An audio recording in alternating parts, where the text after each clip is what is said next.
ज्ञानीबेन ठाकुर ये कांग्रेस के चुनाव चिन्ह पर जब जीत कर आई और फिर जीतने के बाद दिल्ली पहुंची, संसद की सीढ़ियां जैसे जैसे वो चढ़ रही थी तो गुजरात का हर कांग्रेस का साथी अपने आप को बड़ा गौरवान्वित महसूस कर रहा था। लेकिन जो दरार यहां पर भारतीय जनता पार्टी की इमारत में ज्ञानीबेन ने करने की कोशिश करी है, उस दरार को और गहरा करेंगे। भारतीय जनता पार्टी की इमारत को हम धाराशाही करेंगे और गुजरात में कांग्रेस की विचारधारा की इमारत हम फिर यहां पर बुलंद करेंगे। गुजरात प्रदेश कांग्रेस कमेटी के सम्मानित अध्यक्ष शक्ति सिंह गोहिल जी, कांग्रेस विधायक दल के नेता अमित चावड़ा जी, अखिल भारतीय कांग्रेस कमेटी की सचिव सुभाषिनी यादव जी, जगदीश ठाकुर जी और जिनके सम्मान के लिए आज यहाँ पर हम सभी एकत्रित हुए, वे सांसद ज्ञानीबेन ठाकुर जी, इंदर विजय सिंह गोहिल जी, बलदेव ठाकुर जी, चंदन जी ठाकुर, दिनेश ठाकुर, अमृत ठाकुर, रघु देसाई, गमर भाई, किरीट पटेल, कांतिबाई खराडी, रघु देसाई, गुलाब सिंह राजपूत, भरत भाई, रामजी भाई ठाकुर, दास बापू और यहाँ पर उपस्थित सभी सम्मानित नेतागण, भाइयों, बहनों और नौजवान साथियों, मुझे बेहद खुशी है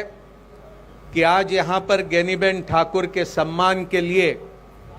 जो समारोह का आयोजन किया गया उसमें मैं आपके बीच यहाँ पर शामिल हो पाया हूँ। कुछ दिनों पहले मेहसाना के किसी एक बैठक में शक्ति भाई, अमित चावड़ा और मैं हम पहुंचे तो वहां पर बलदेव ठाकुर और चंदन जी ठाकुर ने हमसे यह अनुरोध किया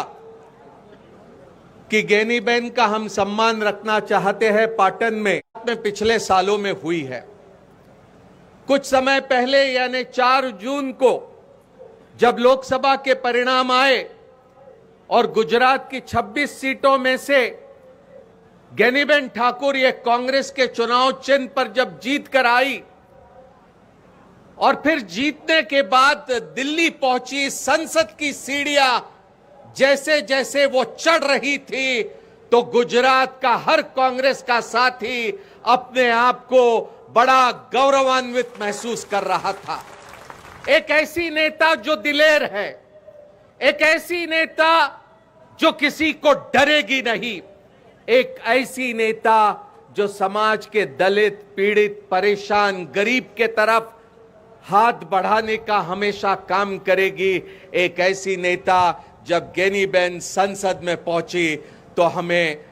दिल की गहराइयों से खुशी तो होना ही था। लेकिन इनके जीत के बाद गुजरात के तमाम कांग्रेस के कार्यकर्ताओं का हौसला बढ़ा है। अगर बनासकांठा में 5 साल के भीतर 2019 से लेकर 2024 के बीच अगर कांग्रेस के साथी वहां पर 20% अपना वोट बढ़ाकर वहां पर जीत हासिल कर सकते हैं तो अब 2027 में गुजरात में कांग्रेस की सरकार बनाना है तो उसके लिए हम हर तरह का प्रयास करेंगे तो हमें कामयाबी मिलेगी। इस तरह का भरोसा तमाम कांग्रेस के साथियों को हुआ है। मैं लंबी बात नहीं कहूंगा, पहले ही काफी वक्ताओं ने अपनी बात यहां पर रखी है और जिनका हम सम्मान कर रहे वो ज्ञानीबेन ठाकुर मेरे बाद अपने विचार यहां पर रखेंगी। 2-3 चीजें आपके सामने संक्षेप में रखूंगा। पहली बात, यहां चंदन जी ठाकुर एक प्रस्ताव लेकर आए और कह रहे थे कि 27% आरक्षण 54% लोगों के लिए यहां पर रखा गया और पिछले सालों में 127 अन्य जातियों को भी पिछड़ी जातियों में जोड़ दिया, लेकिन 27% आरक्षण ये 27% ही रहा है। मैं यहां पर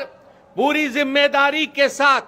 कांग्रेस पार्टी की तरफ से ये कहने के लिए यहां पर आया हूं कि कल जब कांग्रेस की हुकूमत ये दिल्ली में बनेगी तो 50% आरक्षण पर जो बंदी लगाई है उसे हम हटाएंगे, संसद में एक कानून लेकर आएंगे और जो गरीब है, पीड़ित है, शोषित है, परेशान है, जिसके आंखों में आंसू है, जिसके हाथों को सहारा नहीं, उनको रोजगार देने के लिए, उनको आर्थिक सहायता देने के लिए हम आरक्षण बढ़ाने का काम करेंगे। इसमें दलित आदिवासी तो रहेंगे,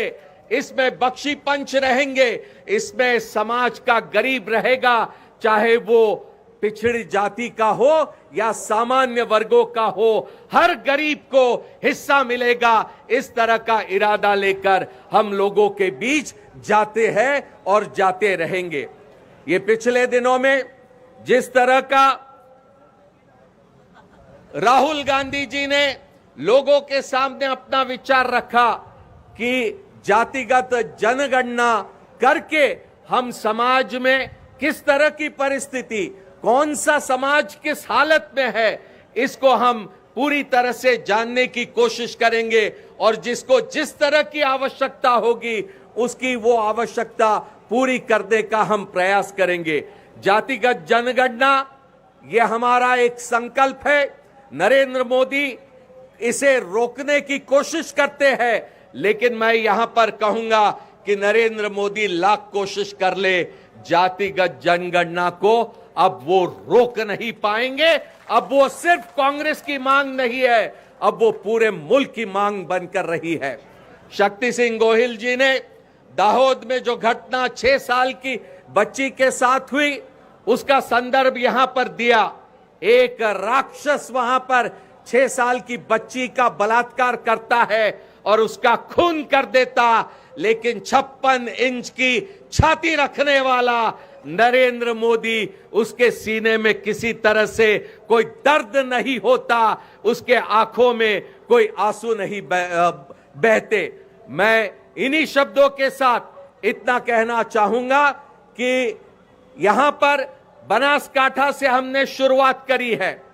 पाटन में हमें किसी कारणवश यश के करीब पहुंचते हुए भी हमें कामयाबी नहीं मिली, लेकिन जो दरार यहां पर भारतीय जनता पार्टी की इमारत में गैनीबेन ने करने की कोशिश करी है, उस दरार को और गहरा करेंगे। भारतीय जनता पार्टी की इमारत को हम धाराशाही करेंगे और गुजरात में कांग्रेस की विचारधारा की इमारत हम फिर यहां पर बुलंद करेंगे। मैं बलदेव ठाकुर, चंदन जी ठाकुर, उनके तमाम साथियों को मैं मुबारकबाद देता हूं। बारिश का मौसम होने के बावजूद यहां पर इस तरह का आपने एक जन समुदाय यहां पर गैनीबेन के सम्मान में इकट्ठा किया, इसके लिए आपको बहुत बहुत मुबारकबाद। धन्यवाद।